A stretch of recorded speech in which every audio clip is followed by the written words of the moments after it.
اللهم صل على سيدنا الشفيع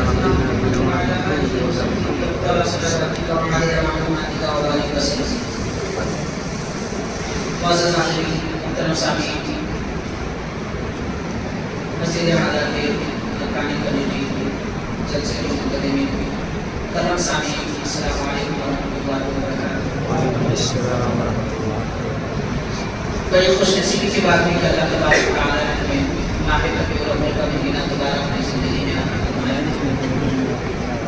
ربیع الاول شریف حضور نبی پاک علیہ الصلوۃ والسلام کی ولادت کا سعادت کا مبارک مہینہ ہے۔ اس بات سے عالم اسلام کا بچہ بھی واقف ہے۔ اللہ تعالیٰ کا شکر ہے کہ آج ماہ ربیع الاول کی 5ویں تاریخ ہے۔ حضرت سیدنا امام علی مقام امام حسن رضی اللہ تعالیٰ عنہ کی شہادت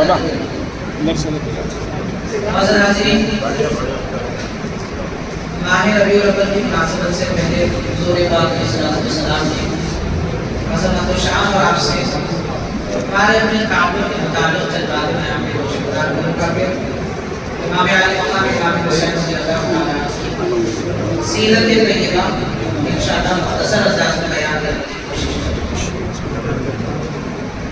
حضور پاک علیہ السلام خاتم النبیین ہیں۔ نبی پاک علیہ السلام اللہ تعالیٰ کے کائنات میں سب سے محبوب ترین ذات پاک ہیں۔ حضور پاک علیہ السلام سے ہمارا ایمانی تعلق اور یہ ایسا تعلق ہے کہ اس کا فائدہ ہمیں دنیا اور آخرت دونوں میں حاصل ہوتا ہے۔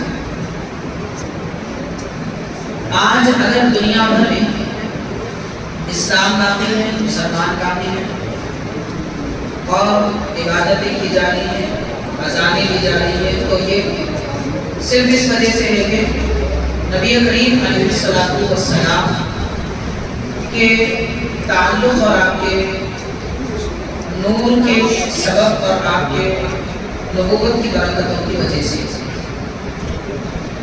معنی یہ ہے کہ اگر حضور اکرم صلی اللہ علیہ وسلم سے ہمارا تعلق نہ رہے، نہ ہم مسلمان رہ سکتے ہیں، نہ ہی عبادت کر سکتے ہیں، بلکہ ایمان بھی ہمارے دلوں سے نکل جائے گا اگر نبی پاک صلی اللہ علیہ وسلم سے ہمارا تعلق نہ ہو۔ سرکار عالم صلی اللہ علیہ وسلم کو اس دنیا سے تشریف لے جا کر عالم بالا میں اللہ تعالیٰ کے قرب و جوار میں اگرچہ صدیاں گزر چکی ہیں، مگر اس وقت سے لے کر آج تک اور حضور کے تشریف لانے سے میلاد ہونے سے پہلے بھی ساری کائنات میں جن کا تعلق حضور سے رہا وہی مسلمان رہے، اور جن کا تعلق نبی پاک صلی اللہ علیہ وسلم سے نہیں رہا وہ مومن نہیں رہے، کافر مشرک جو ہلاک ہو گئے۔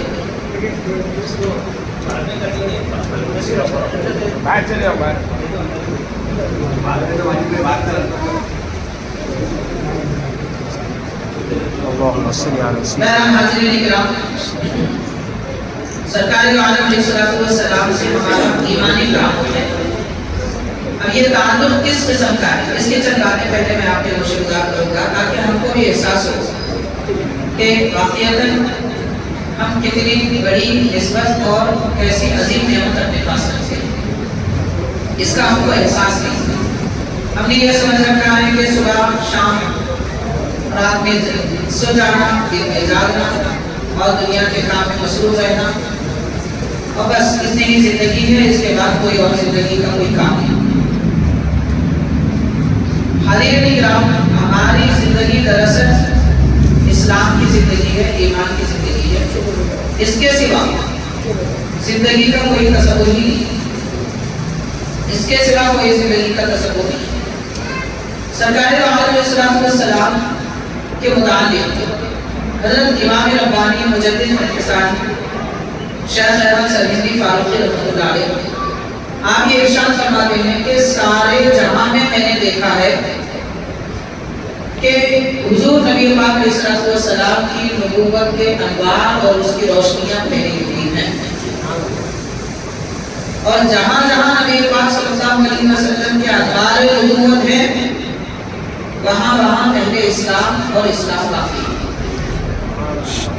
تو اب اس سے اندازہ ہم کو اس بات کا بخوبی ہوا ہوگا کہ آج اور آج سے پہلے کئی سالوں سے ہمارے ملک ہندوستان میں جو آبا و اجداد والے مسلمان رہے ان کے مسلمان ہونے کی وجہ بھی حضور کا نور ہے اور ہمارے مومن رہنے کی وجہ بھی حضور پاک صلی اللہ علیہ وسلم کا نور ہے۔ وہ نور نہیں تو پھر ایمان بھی نہیں۔ انوار نبوت ہر جگہ حضور پاک علیہ السلام کے پھیلے ہوئے ہیں۔ یہ حضرت امام ربانی مجدد اختصاری رحمۃ اللہ علیہ ارشاد فرماتے ہیں۔ ہماری دنیا میں کون سا ایسا ملک ہے جہاں پر اہل اسلام نہ ہو، جہاں رب کا ذکر نہ کیا جاتا ہو، نمازیں نہ پڑھی جاتی ہو؟ ہر ملک میں اللہ اکبر کی صدائیں بلند کرنے والے لوگ موجود ہیں۔ تو سب سے پہلے سرکار کا نور مبارک کہاں پہنچا؟ حضور پاک صلی اللہ علیہ وسلم کی جب ولادت باسعادت ہوئی تو آپ کا نور مبارک مختلف مقامات میں پہنچا تو اسلام وہاں آیا۔ جہاں نبی کا نور نہیں آیا تھا ولادت کے وقت، ولادت کے بعد وہاں اسلام بھی نہیں آیا۔ یہ کون فرما رہا ہے؟ وہ امام ربانی جو اکبر بادشاہ کے زمانے میں جب اس نے دین الہی کا اعلان کیا اور اسلام کو مٹانے کی کوشش کی تو آپ تک تنہا اس کے خلاف اپنی آواز اٹھائی۔ بڑے بڑے ملکوں کے بادشاہ اس کا نام سن کر کام جاتے جن کے پاس حکومتیں تھی، سلطنتیں تھی، مگر حضرت امام ربانی مجدد اختصاری رحمۃ اللہ علیہ اکیلے اس بادشاہ کے خلاف آواز اٹھائی، اسے سمجھایا اور سزائیں بھی باضابطہ روحانی طور پر، تب جا کے ایک قول کے مطابق اس نے توبہ کی۔ ایسی شخصیت یہ فرما رہی ہے کہ ہر جگہ حضور پاک صلی اللہ علیہ وسلم کے نبوت کے انوار ہیں، روشنیاں ہیں، جیسا کہ سورج نکلتا ہے سارے جہاں کو روشن کر دیتا ہے۔ نبوت کا سورج جب طلوع ہوا، چمکدار ہوا تو سارے جہاں میں اس کی کرنیں، اس کی شعاعیں پھیل گئی اور اسلام وہاں وہاں تک پہنچا۔ حاضرین کرام، اس سے اس بات کا ہم کو اندازہ ہوتا ہے کہ ہمارا ایمانی تعلق نبی پاک علیہ السلام سے، مطلب یہ ہے کہ دنیا میں ہمارے تعلقات لوگوں سے بہت سارے بنیادی ہوتے ہیں، کسی سے کاروبار کا تعلق، کسی سے رشتہ داری کا تعلق، کسی سے دوستانہ تعلق، کسی سے احسانات کے تعلق، ایسے بہت سارے تعلقات ہوتے ہیں، مگر سرکار سے ہمارا تعلق صرف ایمان کا ہے اور باقی کوئی مقصد نہیں۔ کسی مقصد کو لے کر کوئی ایمان لائے تو مومن بھی نہیں۔ حضور کو نبی بس نبی ماننا ہے۔ مان لیجئے کوئی، ویسے ہر خوبی نبی پاک صلی اللہ علیہ وسلم کے اللہ تعالیٰ نے نبی پاک صلی اللہ علیہ وسلم کو عطا فرمایا۔ جیسے ساری کائنات میں سب سے حسین و جمیل حضور ہے، سب سے بڑے سخی حضور ہے، بڑے مہربان حضور ہے، ساری خوبیاں حضور کے پاس۔ کوئی مہربانی کو دیکھ کر کہے کہ میں اس لیے حضور پہ ایمان لاتا ہوں، وہ مومن نہیں۔ پھر مومن کب ہوتا ہے؟ یہ کہ ہمارے آقا اللہ کے رسول ہیں، بس اس بنیاد پر مومن ہوتا ہے، ورنہ ساری خوبیاں حضور میں موجود ہیں، بلکہ نبی پاک صلی اللہ علیہ وسلم کی وجہ سے ہی سب کو نعمتیں ملی۔ جہاں میں حسن والوں کو حسن حضور سے ملا، دولت والوں کو دولت حضور سے ملی، علم والوں کو علم نبی سے ملا، جس کو جو نعمت ملی نبی سے ملی، لیکن اس کے باوجود ہم نبی پر ایمان اس لیے لاتے ہیں کہ اللہ کے رسول ہیں، اللہ کے نبی ہیں، بس اور کوئی وجہ نہیں۔ خیر تو حاضرین کرام، اب یہ انوار نبوت جو دنیا میں پھیلے ہوئے کیسے پھیلے؟ اس کی ایک مثال کو مشہور حدیث شریف ہے۔ حضرت آمینہ رضی اللہ تعالیٰ عنہ فرماتی کہ میرے رب جگر حضرت محمد عربی صلی اللہ علیہ وسلم جب اس دنیا میں آئے تو ان کے ساتھ ایک نور آیا اور اس نور کی روشنی میں نے ملک شام کے محلات بھی دیکھ لیے۔ تو ملک شام میں خاص طور پر جو نور گیا تھا وہ پہلی مرتبہ، یعنی ولادت ہوتے ہی نور کی پہلی شعاعیں ملک شام کی، ورنہ وہ نور تو سارے دنیا میں پھیلا, اس کی روشنی تو سارے جہاں میں پھیلی. وہ اس لیے تھا کہ عرب سے ملک شام میں پہلے ایمان جائے گا, باقی دوسرے مقامات میں بعد میں جائے گا. تو شہر مکہ اور مدینہ کے ایمان لانے والے حضرات کے بعد پہلے ایمان لانے والے جو حضرات تھے وہ یمن, شام وغیرہ کے حضرات تھے. خیر تو ہر ایک اب تعلق کیسا ہے؟ ایک بڑے بزرگ ہیں مصر کے عبدالعزیز دباغ رحمۃ اللہ علیہ, عالم دین بھی ہیں, صوفی واسطہ بھی ہیں. ان کے ملفوظات ہیں الابریز, اس میں لکھا جاتا ہے حضرت دو اہم باتیں اس میں بیان فرماتے ہیں. سرکار دو عالم صلی اللہ علیہ وسلم سے ہمارا تعلق کیا ہے اور کیسا ہے, اور وہ تعلق ہے تو ہم مومن ہیں. حضور کی عنایت ہم پہ نہیں ہے تو مومن نہیں. آج ہم مسلمان ہیں اس لیے نہیں کہ نماز پڑھ رہے ہیں, مومن ہیں نماز پڑھ رہے ہیں, مگر نماز پڑھے اس لیے مومن نہیں ہوئے.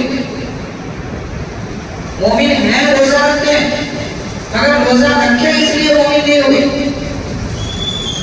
لیکن مومن ہیں اس لیے کہ حضور پاک صلی اللہ علیہ وسلم کی ہم پر نظری عنایت ہے, بس اسی لیے مومن. ایک لمحے کے لیے بھی سرکار کی عنایت اور توجہ ہم سے ہٹ جائے کافر ہو جائے, ایک لمحے کے لیے بھی اگر ہو. تو یہ اہم عنایتیں ہیں اور الطاف و کرم ہے حضور پاک علیہ الصلوۃ والسلام. اس بات کو سمجھنے کی ضرورت ہے. آپ سمجھنا چاہتے ہیں تو یوں بھی سمجھ لیجیے کہ چھوٹے بچے کو اگر ماں سلاتی ہے تو بار بار دیکھتے ہوئے رہتی ہے کہ دادا تو نہیں, مچھر تو نہیں کاٹنا, گرے گا تو نہیں. تو جیسی ایک ماں اپنے بچے کی نگرانی کرتی ہے اس سے 70 درجہ بڑھ کے نبی پاک صلی اللہ علیہ وسلم ہم پہ توجہ فرماتے ہیں. سبحان اللہ. اور بچہ جیسا غافل ہوتا ہے بچپن میں ماں سے, ہم بھی زندگی میں ویسے ہی غافل ہیں. وہ غفلت کا پردہ ہٹانے کی ضرورت ہے. غفلت کی چادر 13 سال کی عمر تک ٹھیک ہے. اب جب 14 سال تک جاتے ہیں تو بالغ ہونے کی عمر شروع ہو جاتی ہے, اس کے بعد غفلت فائدہ نہیں دینے والی. اب احساس کا پردہ آنا چاہیے, شعور کا پردہ آنا چاہیے, بینائی کا پردہ آنا چاہیے. ہم اس وقت کامل اور سچے مسلمان ہوں گے جب سرکار ہم پر کیسی توجہ فرماتے ہیں وہ محسوس کرے, وہ دیکھے. جیسے 2 سال کے بعد بچہ بھی محسوس کرنے لگتا ہے ماں ان سے کیسی محبت کرتی ہے, لیکن ہماری 2 نہیں 7 سال کی عمر ہو جاتی ہے تو وہ احساس پیدا نہیں ہوتا کہ حضور ہماری کیسی نگرانی فرماتے ہیں. تو غور کرنے کی بات ہے. اب اس پر میں تو اہم باتیں عرض کروں گا, پھر حضرت امام علی مقام امام حسن رضی اللہ تعالیٰ عنہ کے بارے میں مختصر طور پر خود بیان کرنے کی سعادت حاصل ہے. یہ جلد سے اس قسم کی باتیں حاضری ہمارے ایمان کو تازہ بناتی ہیں. جب تک نہیں سنیں گے, نہیں پڑھیں گے, جہاں ہیں وہیں رہیں گے بلکہ اور پیچھے ہو جائیں گے. اور جتنا سنتے پڑھتے رہیں گے اتنے ایمان کی تازگی پیدا ہوگی. یوں سمجھ لیجیے کہ یہ دینی جلسے, یہ علماء کی صحبتیں اور یہ کتابوں کی باتیں, یہ مطالعہ جو ہم کرتے ہیں پڑھتے ہیں, ایسا ہے جیسے کسی بیٹری کو چارج کیا جاتا ہے. تو ایسے ہی ہمارے ایمان میں بھی تازگی پیدا ہوتی ہے. سنیں گے تو عمل کا شوق پیدا ہوگا, عقیدے میں پختگی ہوگی. تو حضرت عبدالعزیز دباغ رحمۃ اللہ علیہ شرط فرماتے ہیں, ایک بزرگ روٹی کھا رہے تھے, انہوں نے ایک لقمہ روٹی کا توڑا, کھانا چاہتے تھے کہ اس میں ایک نور دیکھا روٹی کے اندر. روٹی میں ان کو نور نظر آیا, ہم کو آنا نظر آتا ہے. تو وہ تعجب کرنے لگے کہ اس روٹی میں نور کی شعاع کیسے آتی, یعنی ایک نور چمکا, بس ایک شعاع محسوس ہوئی. انہوں نے اللہ کا شکر تو کیا مگر اکتفا نہیں کیا, اس کی چھان بین کی, یہ نور کیوں آیا, کہاں سے آیا. آج ہم کو 3 بار کھانا ملتا ہے تو یہ نہیں سنتے کہ آیا کہاں سے, کیوں آیا, حلال ہے حرام ہے, پاک ہے ناپاک ہے, جو ملا بس کھا لینے کی فکر ہوتی, کہاں سے آیا. کس کی طرف سے آیا، اس کی کمائی کیسی ہے، یا میری کمائی کیسی ہے، میں اپنے بچوں کو کیا کھلا رہا ہوں، خود کیا کھا رہا ہوں، کسی کا منہ تو مارا نہیں گیا، کسی کی جیب تو کاٹی نہیں گئی، کسی کا حق تو چھینا نہیں گیا، کاروبار کے وقت میں جھوٹ تو نہیں بولا. ایسے کئی کام ہیں جس کی وجہ سے حلال کمائی بھی حرام ہو جاتی ہے. سرمایہ حرام ہے، پیسہ سرمایہ حلال ہے، پیسہ حلال ہے، مگر کاروبار میں جب بول چال میں کمی بیشی، تولنے میں جب کمی بیشی آ جاتی ہے تو وہ بھی ہم ہو جاتے ہیں. تو ان حضرات نے جب نور دیکھا فوراً اس میں غور و فکر کیا تو ان کو اشارہ ملا کہ آسمان کی طرف نظر اٹھا. تو وہ جیسے جیسے نظر اٹھاتے گئے وہ نور کی شعاع عورت کی طرف جاتی ہوئی حضور پاک صلی اللہ علیہ وسلم کے نور تک پہنچی. تو حضرت فرماتے ہیں عبدالعزیز رحمۃ اللہ علیہ کے دنیا کے ہر شے میں نبی پاک علیہ السلام کے نور کا ایسا تعلق ہے اور ہمارے دل میں ایمان کا بھی ویسا ہی تعلق ہے. دل میں ہمارے ایمان کی شمع روشن ہے اور اس کا سارا کنیکشن نبی پاک صلی اللہ علیہ وسلم کے نور نبوت سے. تو یہ انہوں نے اپنی آنکھوں سے دیکھا کس طریقے سے نور کی شعاع نور نبوی تک پہنچ رہی ہے. ایک واقعہ آپ نے بیان کیا، اب یہاں سے ایک سبق ہم کو ملتا ہے. ایسا ہوا ہوتا مگر ہم کو کیا فائدہ؟ بڑا فائدہ تو یہ کہ یہ معلوم ہوا کہ ہمارے قلب کا بھی تعلق، ہمارے دل کا بھی تعلق حضور سے قائم ہے، باقی ہے. وہ تعلق کر گیا دل سے نکل گیا. یہ سب سے بڑی نعمت ہے، اس کا احساس کرنے کی ضرورت ہے. ایسے ہی جیسے کہ لائٹ تو جل رہی ہے، تھوڑی دیر کے لیے اگر گھنٹہ برتن میں کنیکشن ٹوٹ گیا اندھیرا ہو جائے، ایسے ہمارے دل کا حال ہے. تو کیا ہم ہمیشہ لائٹ کنیکشن باقی رکھنے کی کوشش نہیں کرتے؟ کھٹکا ڈھیلا ہو گیا فوراً فٹ کر لیتے، وائر پرانا ہو گیا چینج کر دیتے. تو ایسے ہی اپنے ایمان کی بھی حفاظت کرنی چاہیے. کہیں ایسا نہ ہو کہ ہمارے ایمان کا تعلق دور تو نہ ہو جائے، کمزور تو نہ ہو جائے. اس تعلق کو مضبوط کرنے کے لیے میلاد النبی کے جلسے منعقد کیے جاتے ہیں.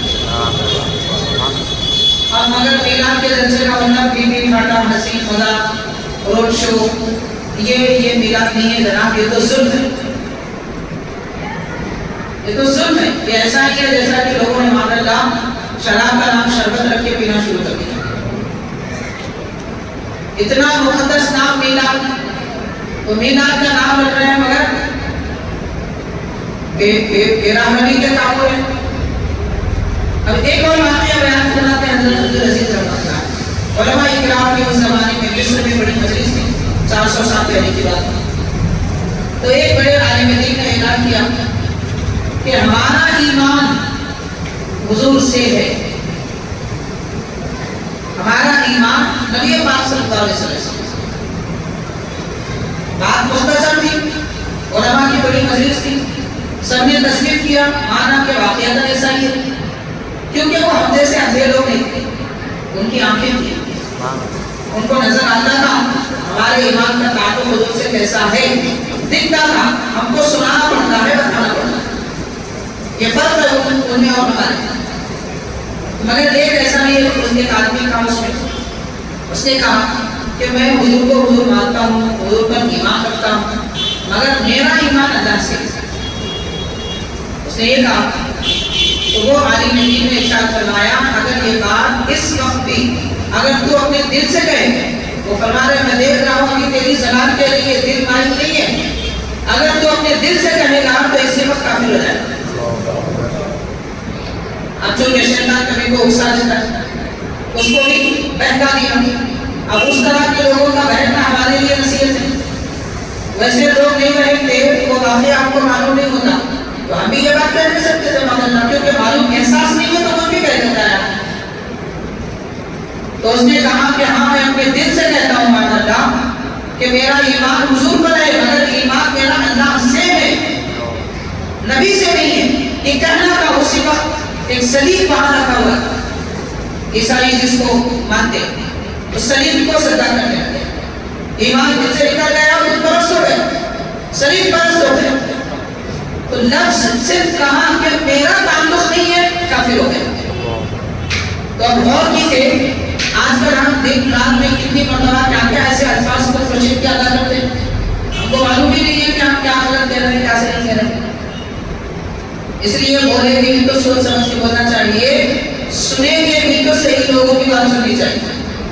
واٹس ایپ فیس بک پہ جس کی تقریر آئی سنیے, جس کا بیان آیا سنیے, بہت اچھا بولے, آپ کو میں سمجھ اچھا بولے, اچھا بولے وہ بول سکتا جو پوری اچھائیاں جانتا, ورنہ لوگ اچھے الفاظ میں بول سکتے غلط باتیں بول جاتے ہیں. تو سمجھنا چاہیے. اس لیے حاضرین میں اکثر ایک بات عرض کرتا ہوں, دین, اسلام, عبادت اور مسائل ہم کو سوشل میڈیا سے نہیں سیکھنا ہے. جمعہ کے دن جو خطیب صاحب دیتے ہیں, نماز پڑھاتے ہیں امام صاحب خطیب صاحب, ان سے سیکھنا ہے. گھر کے بازو مسجد, گھر کے قریب مسجد, 24 گھنٹے امام صاحب خطیب صاحب اویلیبل, مگر ہم سنیں گے تو 2000 کلومیٹر دور کسی کی بات. اپنے محلے کے امام پسند نہیں آتے, اپنے محلے کے خطیب پسند نہیں آتے, مگر 2000 کلومیٹر دور کے لوگوں کو پسند آ جاتے ہیں. یاد رکھیے, دین آپ سوشل میڈیا سے نہیں سیکھ سکتے.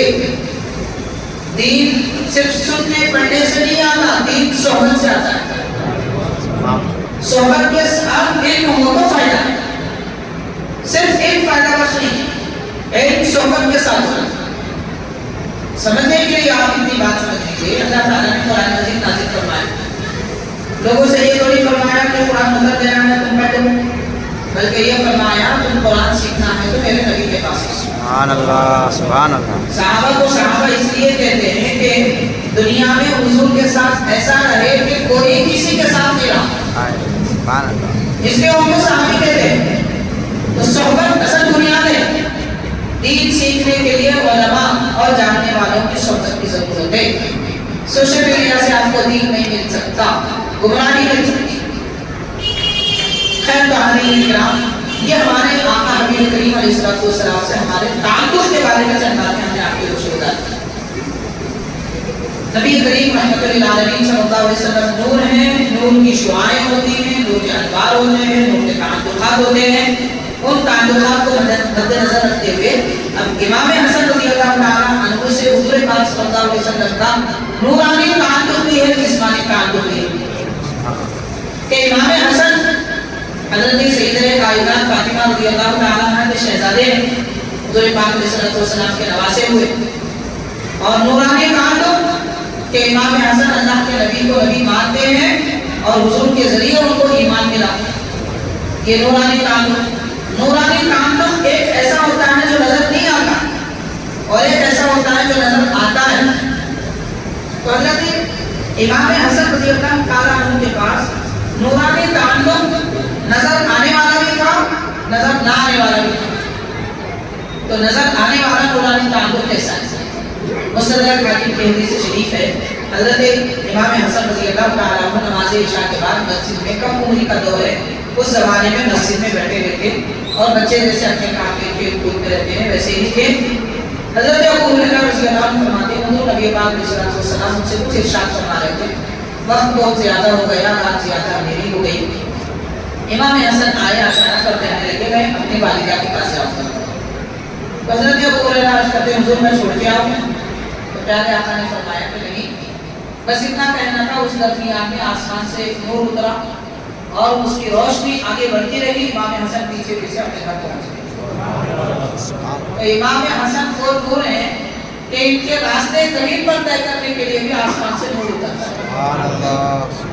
یہ اعلیٰ ترین شخصیت حضرت سیدنا امام حسن عالی مقام رضی اللہ تعالیٰ عنہ.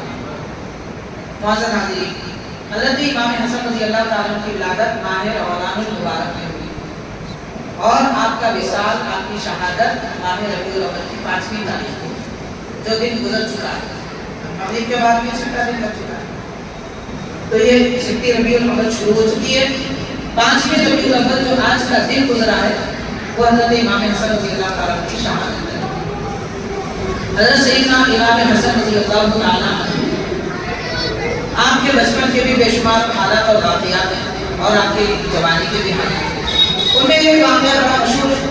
حضرت امام حسن رضی اللہ تعالیٰ عنہ حضور اکرم صلی اللہ علیہ وسلم کے پاس تھے, اور وہاں کچھ کھجور رکھے ہوئے تھے. ایک کھجور امام حسن نے اپنے منہ میں ڈال لیا. نبی پاک علیہ السلام کی جیسے نظر پڑی، حضور پاک صلی اللہ علیہ وسلم نے وہ کھجور نکال دیا اور فرمایا کس، یعنی آپ کر کے نکال دیا. اس کے بعد ارشاد فرمایا کہ بیٹا یہ صدقے کی کھجور ہے، ہم اہل بیت کے لیے حرام ہے. تو حاضرین یہاں امام حسن کی تربیت کیسے کی گئی، یہ نقطہ ہم کو معلوم ہوتا ہے کہ سرکار دو عالم صلی اللہ علیہ وسلم نے اپنے نواسوں کی تربیت اس نزاکت اور عمدگی کے ساتھ فرمائی کہ کوئی چیز ناجائز ہوتی بچے کھا لیتے تو آپ چھوڑ نہیں دیتے، بلکہ فرماتے اس کو نکال دو، پھر اس کا اثر بھی حلق میں نہ جائے، اس لیے تھوک بھی نکال دیا. کہ جو کھا لیا رہنے دو، جو نکل گیا ٹھیک ہے. مسئلہ ایسا نہیں تھا، حلق میں اٹکا ہوا اثر اس کو بھی آپ نے آنکھ کر کے نکال دیا. یہ بتایا کہ بیٹا زندگی بھر ایک اصول ہم قاعدہ یاد رکھو کہ وہی کھاؤ جو حلال ہے، وہی پہنو جو حلال ہے، اسی سائے میں رہو جو حلال ہے. یہ سب سے بڑا درس آج ہم کو ملتا ہے. اور آدمی جب حلال حرام کی تمیز ختم کر دیتا ہے، حدیث پاک میں آتا ہے کہ ایک لقمہ حرام کا جس سے کسی مسلمان کی پرورش بھی ہو، گوشت بنا ہو کسی حرام لقمے سے، اس کا جنت میں جانا حرام ہے. ایک لقمہ بھی جب ایسا ہے، پھر حرام کمائی کسی کو حرام طریقے سے کمائی کرتا ہو تو پھر وہ کیسے جنتی ہو سکتا ہے. حاضرین بڑے بڑے اولیاء اکرام بزرگان دین نے لکھا ہے ابتدائی زمانہ میں انسانوں کے کپڑے بہت کم میلے ہوتے تھے، میلے زیادہ نہیں ہوتے تھے، ان کے بدن پہ میل نہیں آتا. وجہ کیا تھی؟ فرماتے وہ حلال خالص پیور حلال کھاتے تھے، اور جیسے جیسے کھانے پینے میں حرام ملتا رہا، بڑھتا رہا، ویسے ویسے میل کا بدن کا میل بھی بڑھتا رہا اور انسان کے دل کی کیفیت بھی بدلتی رہی. تو کیا پتا چلا؟ دل اور جسم دونوں اگر کام کرنا ہے حرام سے بچنا. سیدنا امام حسن رضی اللہ تعالیٰ عنہ کی حضور پاک صلی اللہ علیہ وسلم نے اس طریقے سے تربیت فرمائی. حضرت امام حسن رضی اللہ تعالیٰ اپنے والدین کی کیسی عزت کرتے ہیں، اس کے بارے میں دو واقعے میں آپ کو بتاؤں. حضرت بندہ نواز رسول اللہ علیہ رحمۃ اللہ رضوان کے ملفوظات میں لکھا جاتا ہے کہ حضرت امام حسن رضی اللہ تعالیٰ اور حضرت علی رضی اللہ تعالیٰ دونوں حضرات ایک ساتھ دستر پہ بیٹھے کھانا تناول کرتے ہیں. اس درمیان میں جو سالن تھا اس میں کوئی لذیذ چیز تھی، گوشت کا ٹکڑا یا ہڈی والا نندی جس کو کہتے ہیں، اس قسم کی چیزیں تھی. امام حسن رضی اللہ تعالیٰ کو اپنے برتن میں اس کو ڈال دیا. وہ ایک ہی تو حضرت علی رضی اللہ تعالیٰ نے فرمایا کہ بیٹا تمہارا کھانا مجھے بے حد پسند ہے، میں تو یہی چاہوں گا کہ آپ کھاؤ خوش رہو، لیکن یاد رکھیں دستر پر جب بیٹھتے ہیں تو دستر کے اصول ہے، قانون ہے، قاعدے ہیں. وہ یہ ہے کہ دستر پر رکھی ہوئی چیز وہاں بیٹھے ہوئے ہر آدمی کے حصے میں ہوگی، اور آپ نے سارا کا سارا دے دی. یہ کہنا تھا امام حسن رضی اللہ تعالیٰ عنہ رونے لگے، آنکھوں سے آنسو جاری ہو گئے اور اپنے ایک کمرے میں چلے گئے، دروازہ بند کر دیا، بس روتے رہے. کمولی میں یہ حال، ایک دن گزرا، 2 دن گزرے، 3 دن گزرے، روتے رہے. حضرت علی رضی اللہ تعالیٰ عنہ کو بڑی تکلیف ہوئی کہ میں نے بچے سے ایسا کیا کہہ دیا کہ وہ اتنا رو رہا ہے. حضرت فاطمہ رضی اللہ تعالیٰ عنہ کو بھی معلوم ہوا، آپ بھی کہنے لگے کہ بیٹا والد محترم نے آپ کی نصیحت کے لیے کہا. حضور پاک صلی اللہ علیہ وسلم تشریف لائے کہ میرے بیٹے حسن کہاں ہیں، نظر نہیں آئے. تو آپ نے عرض کیا حضرت فاطمہ رضی اللہ تعالیٰ عنہ کہ والد نے نصیحت کی تھی کہ وہ رو رہے ہیں. نبی پاک صلی اللہ علیہ وسلم نے اب نصیحت فرمائی کہ بیٹا دسترخوان پر رکھی ہوئی اشیاء کا جو حق ہوتا ہے وہ حق کے بارے میں قیامت کے دن آپ سے پوچھا جائے گا. تو والد نے نصیحت کر کے اس حق کو ٹال دیا. وہ جو سوال ہونے والا ہے وہ سوال کو ٹال دیا. اگر وہ آپ سے سوال نہ کرتے، اگر وہ آپ کو نصیحت نہ کرتے، قیامت کے دن اس کے بارے میں آپ سے سوال ہوتا تھا. تو آپ برا نہ سمجھیے، نصیحت کیے. تو امام حسن رضی اللہ عنہ عرض کرتے ہیں کہ نانا جان میں کب برا سمجھوں، میرے والد کی نصیحت کو کیوں برا جانا.